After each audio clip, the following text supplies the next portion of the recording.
रघुनाथ की नज़र जैसे ही रोहित पर पड़ी, उनके हाथ में पकड़ी पानी की बाल्टी वहीं रुक गई। कुछ पल के लिए समय जैसे ठहर गया। रोहित की आंखों से आंसू लगातार बह रहे थे। वह दौड़कर अपने पिता के पास आया और उनके पैरों में गिर पड़ा। कांपती हुई आवाज में बोला, पापा मुझे माफ कर दीजिए, मुझसे बहुत बड़ा पाप हो गया। रघुनाथ ने तुरंत उसे उठाने की कोशिश की और बोले, अरे बेटा, यह क्या कर रहा है? लोग देख रहे हैं, उठ जा। लेकिन रोहित उठने को तैयार नहीं था। वह रोते हुए बार बार कह रहा था, मैं अच्छा बेटा नहीं बन सका पापा, मैंने आपकी सारी कुर्बानियां भूल गया। मुझे सजा दीजिए, लेकिन एक बार माफ कर दीजिए। इतने में सावित्री भी वहां आ गई। उन्होंने अपने बेटे को उस हालत में देखा तो उनकी ममता फिर जाग उठी। उन्होंने बिना एक पल सोचे उसके सिर पर हाथ फेर दिया। रोहित ने माँ के पैरों को पकड़ लिया और बच्चों की तरह बिलख बिलख कर रोने लगा। माँ, जिस दिन आपको घर से निकाला था उसी दिन मैं हार गया था। मुझे लगा था कि मैं अपनी ज़िंदगी आसान बना रहा हूँ, लेकिन मैंने अपनी खुशियाँ ही घर से निकाल दी। सावित्री की आंखों से भी आंसू बहने लगे। उन्होंने कहा, बेटा, माँ का दिल पत्थर नहीं होता, उसे चाहे जितना दुख दो, वह अपने बच्चे के लिए दुआ ही करती है। यह दृश्य देखकर आश्रम में मौजूद सभी लोगों की आंखें नम हो गई। तभी संचालक मोहन जी आगे आए और बोले, बेटा रोहित, गलती हर इंसान से होती है, लेकिन हर किसी में उसे स्वीकार करने की हिम्मत नहीं होती। आज तुमने वह हिम्मत दिखाई है। रोहित ने हाथ जोड़कर कहा, मैं अपने माँ पापा को वापस घर ले जाना चाहता हूँ। अब मैं उनकी सेवा करूंगा। रघुनाथ कुछ देर चुप रहे, फिर धीरे से बोले, बेटा, घर सिर्फ ईंटों से नहीं बनता, विश्वास से बनता है। जिस दिन तुमने हमें घर से निकाला था उस दिन हमारा विश्वास टूट गया था। रोहित का सर शर्म से झुक गया। उसी समय आश्रम की एक बुजुर्ग महिला बोली, बेटा, अगर तेरे माँ बाप तेरे साथ चले गए तो हमें खुशी होगी, लेकिन एक बात हमेशा याद रखना, माँ बाप को सम्मान देने का समय उनके जीते जी होता है। उनके जाने के बाद पछताने से कुछ नहीं मिलता। रोही ने दृढ़ आवाज में कहा, मैं वादा करता हूँ कि अब कभी अपने माँ पापा का दिल नहीं दुखाऊंगा। लेकिन तभी पीछे से एक आवाज आई, इतनी जल्दी माफी मिल जाएगी? ऐसा मत समझो। सबने मुड़कर देखा। दरवाजे पर नेहा खड़ी थी। उसके चेहरे पर घबराहट थी, लेकिन आंखों में अब भी पूरा पछतावा दिखाई नहीं दे रहा था। उसने धीरे धीरे आगे बढ़ते हुए कहा, मैं रोहित को लेने आई हूँ। सावित्री ने पहली बार अपनी बहू की तरफ देखा। आश्रम में मौजूद हर व्यक्ति की नज़र अब नेहा पर थी। नेहा धीरे धीरे रघुनाथ और सावित्री के सामने आकर खड़ी हो गई। उसकी आंखें लाल थी, शायद वह भी रात से ठीक से सो नहीं पाई थी। उसने कांपती आवाज में कहा, माँ जी, पापा जी, मुझसे बहुत बड़ी गलती हो गई। मैंने अपने स्वार्थ में आकर आपके और रोहित के रिश्ते को तोड़ दिया। अगर हो सके तो मुझे माफ कर दीजिए। रघुनाथ कुछ नहीं बोले। उन्होंने सिर्फ एक बार उसकी तरफ देखा और फिर अपनी नजरें झुका ली। सावित्री का दिल माँ का था। उन्होंने धीरे से पूछा, बहू, क्या सच में तुम अपनी गलती का एहसास है, या फिर सिर्फ इसलिए आई है क्योंकि रोहित तुझे छोड़कर यहाँ आ गया?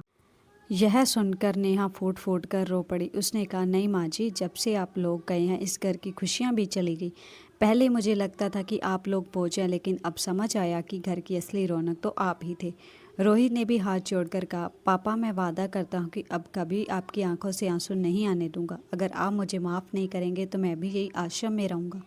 आश्रम में मौजूद सभी लोग चुपचाप यह दृश्य देख रहे थे। तभी संचालक मोहन जी बोले, रघुनाथ जी, फैसला आपका है, लेकिन इतना ज़रूर सोचिए कि अगर बेटे को अपनी गलती का सच्चा पछतावा है तो उसे सुधरने का एक मौका मिलना चाहिए। रघुनाथ ने गहरी सांस ली। उन्होंने अपनी जेब से एक पुरानी तस्वीर निकाली।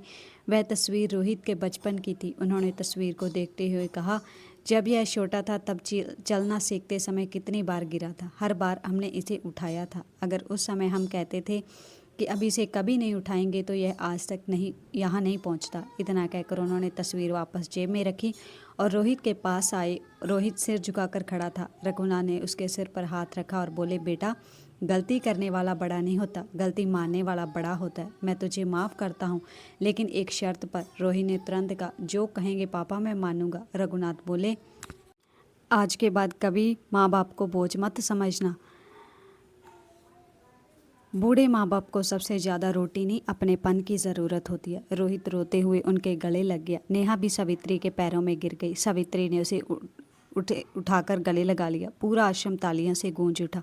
वहाँ मौजूद कई बुजुर्ग रो रहे थे, क्योंकि उन्हें लगा जैसे आज उनके अपने बच्चों ने भी उनसे माफ़ी मांग ली हो। लेकिन कहानी अब यहीं ख़त्म नहीं हुई थी। भगवान अभी रोहित की परीक्षा पूरी तरह लेना बाकी था। घर लौटने के सिर्फ 3 दिन बाद एक ऐसी घटना हुई जिसने पूरे परिवार की जिंदगी हमेशा के लिए बदल दी। घर लौटने के बाद पहली बार उस मकान में फिर से रौनक लौट आई थी। सुबह सुबह रसोई से सावित्री के हाथों की बनी चाय की खुशबू आने लगी।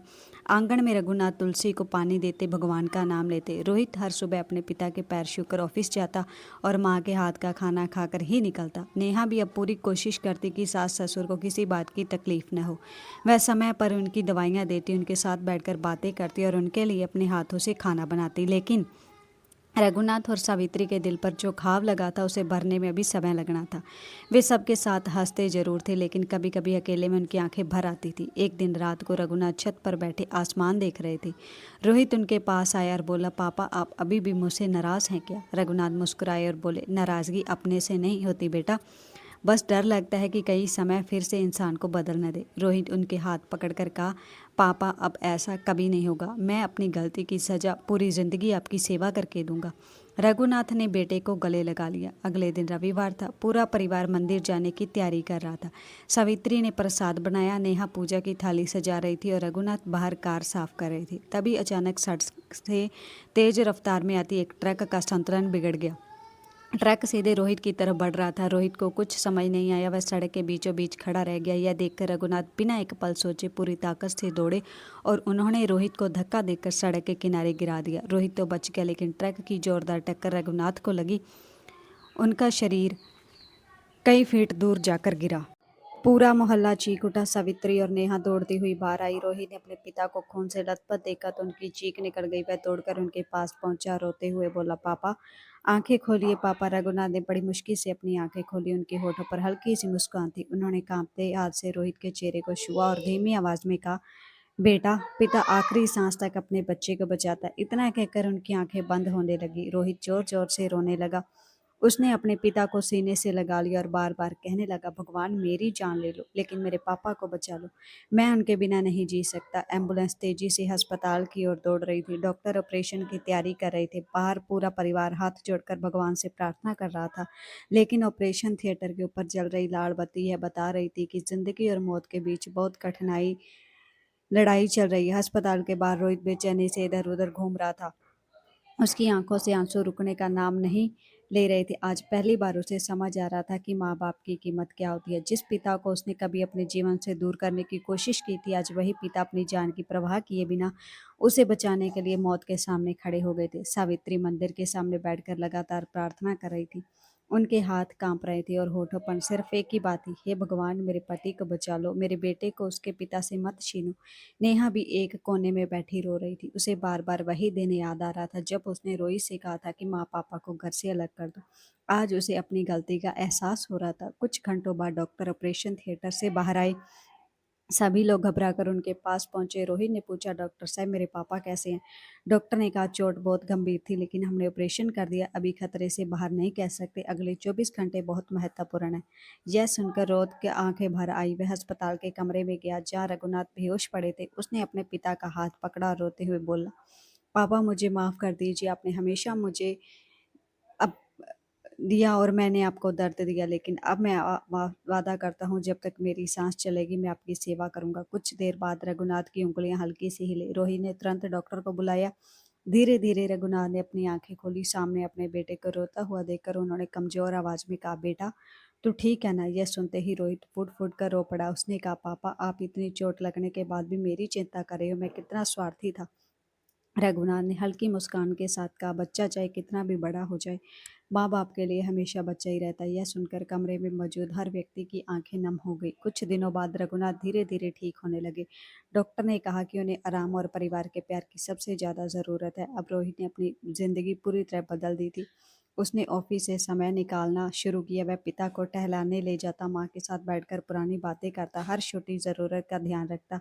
नेहा भी अब सच में बदल चुकी थी। उसने अपने व्यवहार से साबित कर दिया कि इंसान अपनी गलती समझकर बेहतर बन सकता है। कुछ महीनों बाद उसी वृद्धाश्रम में एक बड़ा कार्यक्रम रखा गया जहाँ रघुनाथ और सावित्री पहले रहते थे। रोहित अपने माता पिता के साथ वहां गया। उसने सभी बुजुर्गों के सामने हाथ जोड़कर कहा, मैंने अपने जीवन की सबसे बड़ी गलती की थी। मैं उन लोगों को दुख दिया जिन्होंने मुझे जिंदगी दी। आज मैं हर बच्चे से कहना चाहता हूँ कि माँ बाप को कभी बोझ मत समझना। जिस दिन वे चले जाते हैं उस दिन समझ आता है कि घर की असली दौलत क्या थी। वहां बैठे कई बुजुर्गों की आंखों में से आंसू आ रहे थे। रघुनाथ ने अपने बेटे की तरफ देखा और उनके चेहरे पर संतोष था। उन्हें लगा कि उनका बेटा फिर से वही रोहित बन गया है जिन्होंने उसने उन्हें बचपन में अपनी गोद में खिलाया था। लेकिन उसी कार्यक्रम में एक बुजुर्ग व्यक्ति की बात ने सबको सोचने पर मजबूर कर दिया। उन्होंने कहा, माफ़ी मांग लेना अच्छी बात है, लेकिन कोशिश करो कि गलती करने की नौबत ही ना आए, क्योंकि बूढ़े माँ बाप का टूटा हुआ दिल कभी नहीं जुड़ता। यह बात हर किसी के दिल में उतर गई। समय धीरे धीरे आगे बढ़ने लगा। अब रोहित की जिंदगी का एक ही मकसद था, अपने माँ पापा को हर वह खुशी देना जो उन्होंने अपनी पूरी जिंदगी में त्याग दी थी। वह अक्सर सोचता था कि अगर उसने उस दिन अपने माता पिता की बात ही समझ ली होती तो उन्हें इतना दर्द कभी नहीं सहना पड़ता। लेकिन अब वह अपने किए हुए पाप को सेवा और प्यार से मिटाने की कोशिश कर रहा था। एक दिन रोहित अपने पिता के साथ पुराने घर के आंगन में बैठा था। रघुनाथ पौधों को पानी दे रहे थे। रोहित ने कहा, पापा आपको याद है जब मैं छोटा था तो आप मुझे इसी आंगन में साइकिल चलाना सिखाते थे। रघुनाथ मुस्कुराए और बोले, हाँ बेटा, और तू कितनी बार गिरता था, हर बार मैं तुझे उठाता था। रोहित की आंख भर आई। उसने कहा, पापा उस दिन जब मैंने आपको घर से जाने को कहा था तब मुझे नहीं पता था कि मैं आपको नहीं अपनी खुशियों को घर से निकाल रहा हूँ। रघुनाथ ने उसके कंधे पर हाथ रखा और कहा, बेटा, जिंदगी में इंसान से गलती हो जाती है, लेकिन गलती के बाद रास्ता बदलना जरूरी होता है। तूने अपना रास्ता बदल लिया, यही सबसे बड़ी बात है। दूसरी तरफ सावित्री और नेहा के रिश्ते भी अब पहले जैसे हो गए थे। नेहा अब सावित्री को सिर्फ सास नहीं बल्कि अपनी माँ मानने लगी थी। वह अक्सर उनके पास बैठकर अपने मन की बातें करती। एक दिन नेहा ने सावित्री से कहा, माँ, अगर उस दिन आपने मुझे माफ नहीं किया होता तो मैं कभी अच्छी इंसान नहीं बन पाती। सावित्री ने प्यार से उसके सर पर हाथ रखा और कहा, बेटी, रिश्ते गुस्से से नहीं प्यार से बचते हैं। बस इतना याद रखना कि बुजुर्गों का सम्मान करना क्योंकि एक दिन हर इंसान को उस उम्र से गुजरना पड़ता है। कुछ साल बीत गए। रोहित और नेहा के घर एक छोटा बेटा हुआ। जब रोहित ने अपने बच्चे को पहली बार गोद में लिया तो उसकी आंखों में आंसू आ गए। उसने अपने बचपन की सारी यादें वापस आ गई। उसे समझ आया कि माँ-बाप का प्यार कितना निस्वार्थ होता है। उसने अपने बेटे को देखकर मन ही मन वादा किया कि वह उसे हमेशा सिखाएगा कि परिवार की असली ताकत प्यार और सम्मान है। एक दिन उसका बेटा स्कूल से आया और बोला, पापा, मेरे दोस्त ने कहा कि उसके दादा-दादी उसके साथ नहीं रहते। रोहिणी ने अपने बेटे को पास बैठाया और कहा, बेटा, दादा-दादी घर की छत की तरह होते हैं। जब तक वे साथ होते हैं, घर सुरक्षित रहता है। कभी भी अपने बड़ों को अकेला मत छोड़ना। रघुनाथ और सावित्री यह बातें सुन रहे थे। उनकी आंखों में खुशी के आंसू थे। उन्हें गर्व था कि उनका बेटा अब सिर्फ सफल इंसान नहीं बल्कि अच्छा इंसान भी बन गया। उस दिन पूरे परिवार ने साथ बैठकर खाना खाया। वही घर जहाँ कभी दुख और दूरी थी अब फिर से प्यार और हंसी से भर चुका था। रघुनाथ ने आसमान की तरफ देखकर भगवान को धन्यवाद किया। उन्होंने कहा, हे प्रभु, तूने मेरा बेटा मुझसे छीना नहीं बल्कि उसे समझ देकर वापस लौटा दिया। लेकिन इस कहानी का संदेश सिर्फ रोहित के लिए नहीं था, यह हर उस इंसान के लिए था जो अपने माता पिता की उम्र बढ़ने के साथ उन्हें बोझ समझने लगते हैं। क्योंकि याद रखना चाहिए, जिस दिन माँ बाप हमारे हाथ पकड़कर चलना सिखाते हैं वही उनका फर्ज नहीं उनका प्यार होता है। और जब उनकी उम्र ढल जाती है तब उनका हाथ पकड़ना हमारा फर्ज नहीं, हमारा सौभाग्य होता है। कई साल बीत चुके थे। अब रघुनाथ और सावित्री की उम्र काफी बढ़ चुकी थी, लेकिन उनके चेहरे पर एक अलग ही संतोष था। जिस घर से कभी उन्हें आंसू लेकर निकलना पड़ा था उसी घर में आज उनका सम्मान सबसे ऊपर था। रोहित हर दिन सुबह उठकर सबसे पहले अपने माता पिता के कमरे में जाता, उनके पैर छूकर आशीर्वाद लेता। अब उसे समझ आ चुका था कि दुनिया की कोई भी दौलत माँ बाप के प्यार से बड़ी नहीं होती। एक दिन रोहित अपने बेटे को लेकर पार्क में गया। वहाँ उसने देखा कि एक बूढ़ा आदमी अकेला बेंच पर बैठा था। उसके हाथ में एक पुरानी तस्वीर थी और आंखों में दर्द था। रोहित उसके पास गया और बोला, बाबा जी, आप इतने उदास क्यों हैं? बूढ़े व्यक्ति ने कहा, बेटा, मेरा भी एक बेटा था। मैंने उसे पढ़ाया लिखाया बड़ा बनाया, लेकिन जब मैं बूढ़ा हुआ तो उसने मुझे अकेला छोड़ दिया। यह सुनकर रोहित की आंख भर आई। उसने अपना पुराना समय याद आ गया। उसने उस बुजुर्ग का हाथ पकड़ा और कहा, बाबा जी, हर बेटा ऐसा नहीं होता, लेकिन हमें कोशिश करनी चाहिए कि कोई माँ बाप अकेला महसूस न करे।